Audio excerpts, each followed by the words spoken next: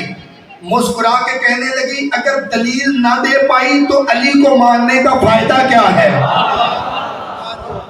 اگر بغیر دلیل کے ماننا ہے تو کسی اور کو مان لیتے، جب علی کو مانا ہی دلیل سے ہے۔ اب بتا آدم سے علی کو کیوں افضل سمجھتی ہے؟ اگر آپ کی طبیعت ہے تو میں آگے پڑھوں، کیونکہ جب تک آپ کی طبیعت چاہے گی تب تک میں آپ کو زحمت دوں گا، اور جب آپ تھک جائیں گے تو ایام ازا جیسے اپنے عروج کو پہنچتے ہیں، ہم پڑھنے والے بھی آہستہ آہستہ فطرتاً تھک جاتے ہیں، تو مومنین کا یہ جو پیار ہے یہ ہمیں جگائے رکھتا ہے۔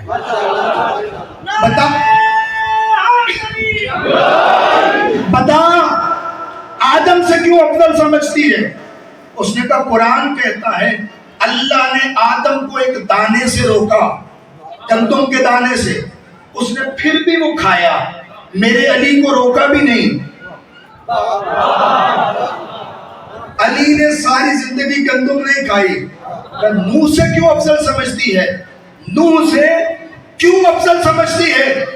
کہنے لگی قرآن پڑھ، قرآن کہتا ہے نوح کا ایک بیٹا نوح کا اپنا منکر ہو گیا اور کہنے لگا تو کشتی میں چلا جا، میں پہاڑ پہ چڑھ جاؤں گا۔ ذرا سوچ تو صحیح، جس کا ایک بیٹا کافر ہو جائے اسے نوح کہتے ہیں، جس کے دو بیٹے جوانان جنت کے سردار ہوں۔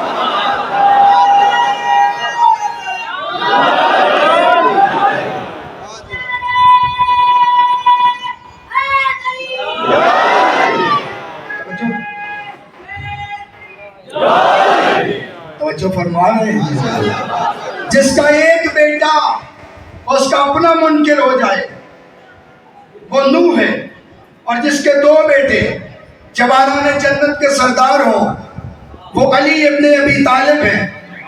کائنات میں آپ نے کبھی ایسی سلطنت نہیں دیکھی جس کے سردار دو ہوں سوائے جنت کے۔ کائنات میں کبھی ایسی سلطنت نہیں دیکھی جس کے سردار دو ہوں سوائے جنت کے۔ کیوں؟ دو اگر سردار ہوں تو ایک کی سوچ کچھ کہے گی، دوسرے کی سوچ کچھ کہے گی، لیکن یہ واحد سلطنت ہے جنت جس کے سردار دو ہیں۔ ان میں اختلاف اس لیے نہیں ہو سکتا کیونکہ یہ اپنی مرضی کے تابع نہیں، مشیت کے تابع ہیں۔ اور نبی نے یہ نمونہ دکھایا، کندھوں پہ بٹھا کے نبی نے بازاروں میں چل کے دکھایا۔ کسی موقع پہ ایسا نہیں ہوا کہ حسن ادھر چاہیں حسین ادھر چاہیں، کیونکہ یہ مشیت کے تابع ہیں۔ تو کہنے لگی کہ جس کا ایک بیٹا جہنمی ہو جائے وہ نوح ہے، جس کے دو بیٹے جوانان جنت کے سردار ہوں وہ علی ہے۔ کہتا بتا ابراہیم سے کیوں افضل سمجھتی ہے؟ کہ قرآن پڑھ، قرآن میں ابراہیم علیہ السلام فرماتے ہیں پروردگار ربی ارینی کیف تحیی الموتى، مجھے دکھا کیسے تو مردوں کو زندہ کرتا ہے۔ اللہ نے کہا ابراہیم 4 پرندے پکڑ کے لے آ۔ ابراہیم 4 پرندے پکڑ کے لائے، کہا انہیں ذبح کر، ذبح کیا، کہا ان کے گوشت کا قیمہ کر، قیمہ کیا، کہا اسے آپس میں مکس کر دے، آپس میں مکس کر دیا، کہا واپس 4 پہاڑوں کی چوٹیوں پہ رکھ دے، 4 پہاڑوں کی چوٹیوں پہ رکھ دیا، کہا ان میں سے کسی ایک کی چونچ اٹھا اسے آواز دے۔ ابراہیم نے چونچ اٹھائی، جس پرندے کو آواز دیتے تھے وہ آ جاتا تھا۔ پرندے تھے لیکن اتنا پتا تھا کہ جب نبی بلائے تو آنا چاہیے۔ یہاں پہ روک کے ایک جملہ عرض کروں گا۔ اہل سنت علماء نے لکھا کہ میرے چھٹے آقا امام جعفر صادق علیہ السلام چھٹے آقا حضرت ابراہیم کے معجزے سنا رہے تھے. معجزے سناتے سناتے میرے آقا نے کہا یاد رکھو جو معجزات اللہ نے انبیاء کو عطا کیے ہیں وہی معجزات ہم آل محمد کو عطا کیے ہیں. جو معجزات انبیاء کو عطا ہوئے وہ معجزات ہمیں بھی عطا ہوئے. تو کسی نے کہا کہ حضرت ابراہیم کا معجزہ جو آپ بتا رہے ہیں کیا یہ بھی آپ کو عطا ہوا ہے کہ 4 پرندوں کو کاٹ دینا, کاٹ کے پھر چوٹیوں پہ رکھ دینا, چوٹیوں پہ رکھنے کے بعد انہیں آواز دینا, کیا یہ بھی آپ کو عطا ہوا ہے؟ صلوات پڑھے پر میں برادران سے گزارش کروں گا جب تک اذان ہوتی تب تک آپ اپیل فرما لیں, اور مومنین سے گزارش کروں گا کہ آپ اس اپیل میں دل کھول کے حصہ لیا کریں تاکہ آپ کے تعاون سے یہ اہتمام انصرام جو ہے وہ چلتا رہے اور امام حسین حضرت زہرا پاک رسول آپ کو اجر جزیل عطا فرمائیں. بآواز بلند صلوات.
توجہ فرمانے میں دوست امام نے فرمایا کہ یہ معجزات جتنے انبیاء کو عطا ہوئے ہیں تو ہمیں بھی عطا ہوئے. اس نے کہا یہ معجزہ بھی عطا ہوا ہے؟ امام نے فرمایا ہاں, لیکن ایک فرق ہے. یہ معجزہ جو ابراہیم کو عطا ہوا اس نے کہا آپ کو بھی عطا ہوا, کہا ہاں, لیکن ایک فرق ہے. اس نے کہا وہ کیا؟ کہ ابراہیم پرندوں کو پکڑنے گیا تھا. ابراہیم پرندوں کو پکڑنے گئے تھے. تو یہاں بیٹھ, میں پرندوں کو آواز دیتا ہوں, جرت نہیں کہ کوئی پرندہ چل کے خود نہ آئے. تو امام نے آواز دی, پرندے چل کے آئے, امام نے معجزہ دکھایا. وہ حلیمہ کہنے لگی, ورنہ کہنے لگی کہ ابراہیم کے سامنے جب مردے زندہ ہوئے تو اس نے کہا پروردگار یقین سے اطمینان کی منزل پہ پہنچ گیا ہوں. پہلے یقین تھا, اب اطمینان ہو گیا. اتنا بڑا نبی ہو کے جو اطمینان قلب کی تلاش کرے اسے ابراہیم کہتے ہیں, اور جو منبر پہ بیٹھ کے کہے اگر سارے پردے ہٹا دیے جائیں علی کے یقین میں بھی اضافہ نہیں, اطمینان میں بھی اضافہ نہیں.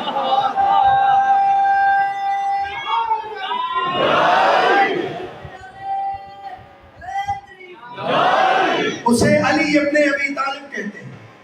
نے کہا کہ موسیٰ سے کیوں افضل سمجھتی ہے؟ اس نے کہا قرآن پڑھ.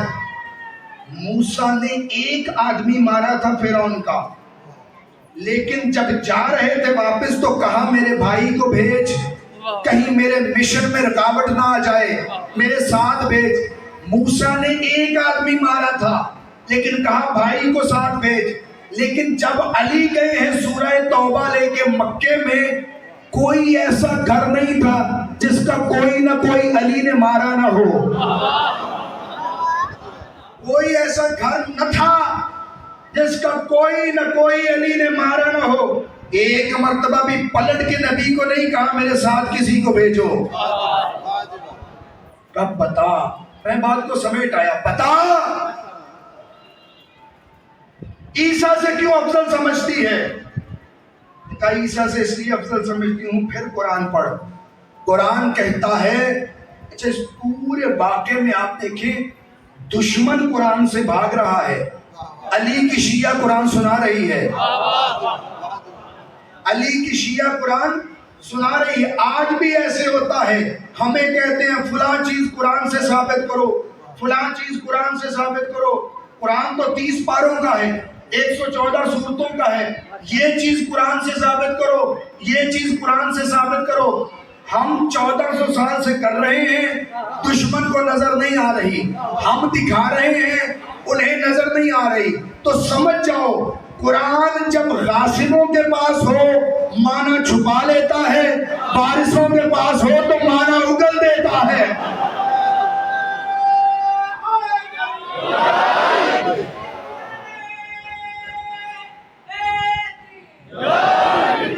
توجہ فرمائیں دوستان، علی کی شیعہ قرآن سے جواب دے رہی ہے، دشمن قرآن سے بھاگ رہا ہے۔ ہونا بھی یہی چاہیے۔ قرآن علی کے گھر میں اترا ہے، آل محمد کے گھرانے میں اترا ہے، محمد مصطفیٰ کے اوپر نازل ہوا ہے، اہل بیت کا قصیدہ ہے اور اہل بیت والوں کو زیب دیتا ہے۔ اس نے کہا قرآن پڑھ۔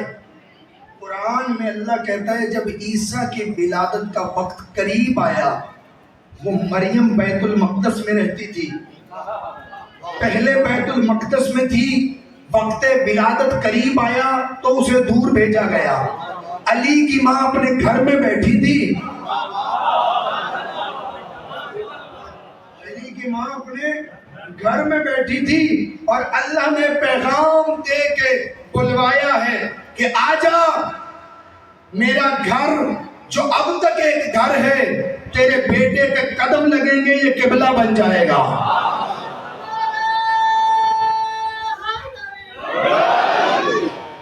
اور پھر میری آقا زادی آئی بھی ہے، فاطمہ بنت اسد آئی ہے، اور آئی ایک عجیب انداز سے ہے۔ کہتے ہیں کہ چلتی چلتی آئی، کعبے کا طواف کیا، میں بات کو سمیٹ آیا، کعبے کا طواف کیا، کعبے پہ ہاتھ رکھا، ہاتھ رکھ کے کہا پروردگار تجھ پہ ایمان لاتی ہوں، تیرے نبیوں پہ ایمان لاتی ہوں۔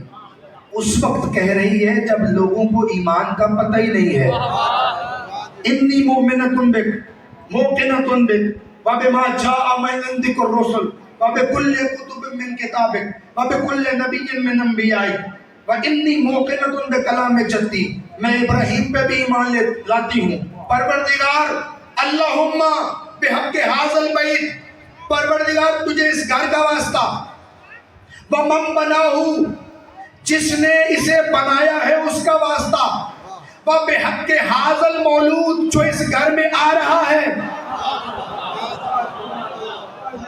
اس کا واسطہ۔ دیوار شک ہوئی۔ عورت کے سامنے اس وقت میں چھوٹا سا بھی حادثہ ہو تو ڈر جاتی ہے۔ دیوار شک ہوئی، مطمئن ہو کے بی بی اندر گئی، 3 دن تک اندر رہی۔ تیسرے دن نبی گئے، علی کو ہاتھوں پہ اٹھایا، روایت کہتی ہے 3 دن تک علی نے آنکھ نہیں کھولی، جیسے ہی نبی نے اٹھایا علی نے آنکھ کھول دی۔ میں ایک جملہ صرف کہوں گا، مجھے نہیں پتا کتنے بندے سمجھیں گے کتنے نہیں، 3 دن تک آنکھیں نہیں کھولی، نبی نے یوں ہی ہاتھ لگایا، علی نے آنکھیں کھول دی۔ میں نے 1000 دفعہ اس روایت کو پڑھا، میرے پلے یہ بات نہیں پڑی کہ علی نے نبی کو دیکھ کر پہچانا ہے یا پہچان کر دیکھا ہے۔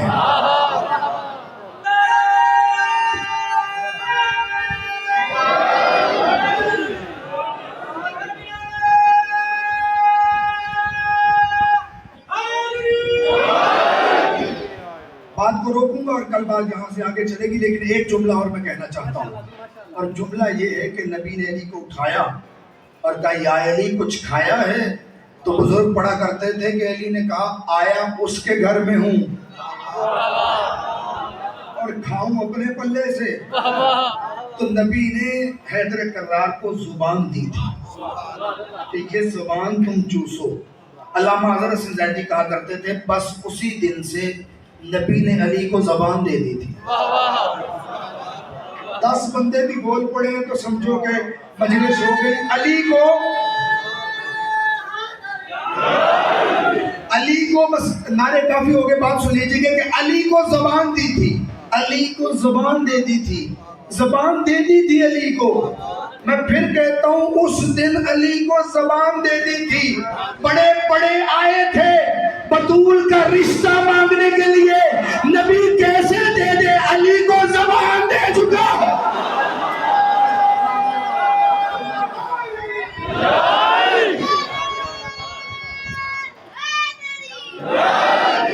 علی کو زبان دے چکا ہے کہ بطول تیری ہے، تیرے علاوہ کسی کی حیثیت نہیں بطول کا ہمسر بن سکے، اور یہ اختیار میرے پاس نہیں، اللہ عرش پہ نکاح بڑھائے گا، فرش میں میں تمہاری جوڑی بناؤں گا، اور ایسی جوڑی بناؤں گا وہ حق مہر میں دوں گا قیامت تک۔ جو زہرا سے دشمنی رکھ کے زمین پہ چلے گا قدم قدم پہ لعنت کا حقدار ٹھہرے گا۔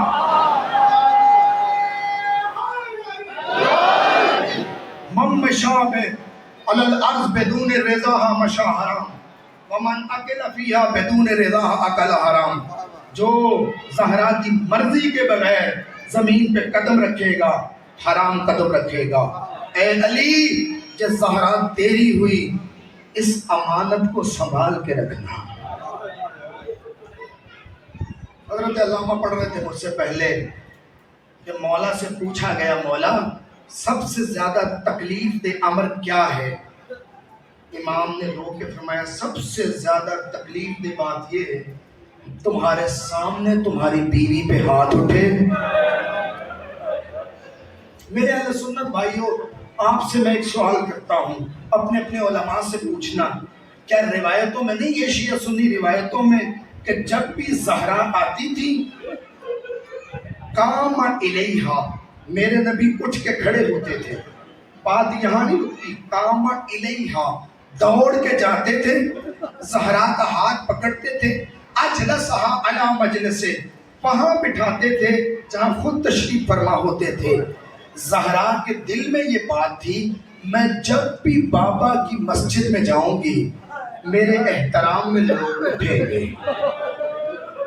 ابھی تعویذ قبر بند ہوا تھا، زہرا مسجد میں گئی، رلاتی یہ بات ہے سارے بیٹھے رہے زہرا کھڑی رہی، سارے بیٹھے رہے زہرا کھڑی رہی، کسی نے اٹھ کے نہیں کہا زہرا تو ہمارے نبی کی بیٹی ہے تو بیٹھ، کیا کہنے آئی ہے ہم سننے کو تیار ہیں۔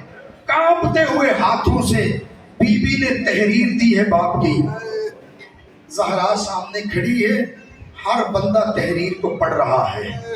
پڑھنے کے بعد ایک شخص اٹھا، اس نے اٹھ کے تحریر دیکھ کر بی بی کو حق نہیں دیا، زہرا کے دیکھتے ہوئے تحریر کو پھاڑنا شروع کیا، پھاڑ کے تحریر زہرا کے حوالے کی، بی بی واپس آ گئی۔ روایت کہتی ہے بی بی جب دربار میں گئی تھی تو سر کے بال کالے تھے، جب واپس آئی ہے تو سر سفید ہو چکا تھا، اور آ کے اپنے بچوں کو نصیحت کی کہ جو میں دربار کی حالت دیکھ آئی ہوں مجھے یقین ہو گیا حسین تو بھی مارا جائے گا، زینب تو قید بھی ہو جائے گی۔ اب مجھ سے 2 جملے اور سنیے۔ کچھ لوگ مدینے کے اکٹھے ہو کے دروازے بطول پہ آئے اور آ کے کہنے لگے علی کو باہر بھیجو ورنہ ہم گھر کو آگ لگا دیں گے، ورنہ ہم گھر کو آگ لگا دیں گے۔ دروازے پہ جو دستک ہوئی بی بی دروازے کے پیچھے گئی. اب کم از کم 19 بندے، زیادہ سے زیادہ 300 بندے باہر کھڑے ہیں اور دستک دے رہے ہیں. بی بی نے ایک مرتبہ دھیمے لہجے میں کہا، آہستہ بولو، گھر میں میری بیٹیاں بیٹھی ہیں، میری زینب ڈر جائے گی، میری ام کلثوم ڈر جائے گی، میرا حسن ابھی بڑا چھوٹا ہے، میرا حسین ابھی بڑا معصوم ہے، ذرا آہستہ بولو. ایک بلند آواز میں، ایک لہجے میں، سخت لہجے میں آواز آئی، علی کو بھیجو ورنہ ہم گھر کو آگ لگا دیں گے. بی بی نے کہا، علی تو قرآن جمع کر رہے ہیں. بی بی نے سمجھا شاید یہ دھمکی ہو، یہ گھر کو آگ نہ لگائیں. کیا دیکھتی ہے، لوگوں نے لکڑیاں پھینکنا شروع کی، لکڑیاں پھینک کے گھر کو آگ لگائی. بی بی نے سمجھا کہ آگ لگے گی، دروازہ چل کے گرے گا، شاید پھر کوئی اندر آئے. انہوں نے چلتے ہوئے دروازے کو دھکا دینا چلتے ہوئے دروازے کو دھکا دینا شروع کیا. رلاتی یہ بات ہے، پیچھے نکیلی دیوار، آگے چلتا ہوا دروازہ، در و دیوار کے درمیان پس جانے والی محمد کی بیٹی. دروازہ بی بی پہ آیا کہ لوگ اندر داخل ہوئے. بس 2 جملوں کی اجازت دے دو. یہ لوگ اندر داخل ہوئے، بی بی زمین پہ گری. اچانک بی بی کی آنکھ کھلی تو کیا دیکھا، علی کے گلے میں رسی ہے اور لوگ علی کو لے جا رہے ہیں. زہرا نے دوڑ کے علی کا دامن پکڑا کہ میرے ابن عم کو چھوڑو، میرے سردار کو چھوڑو، میرے آقا کو چھوڑو. لیکن ایک ملعون نے تلوار کا پتہ اٹھایا اور اٹھا کے زہرا کے بازوؤں پہ مارنا شروع کیا. اتنا سخت مارا کہ جب علی نے زہرا کو غسل دیا ہے تو سب کو چپ کروانے والا علی ایک مرتبہ ماتھا دیوار پہ مار کے بلند آواز سے رونے لگا.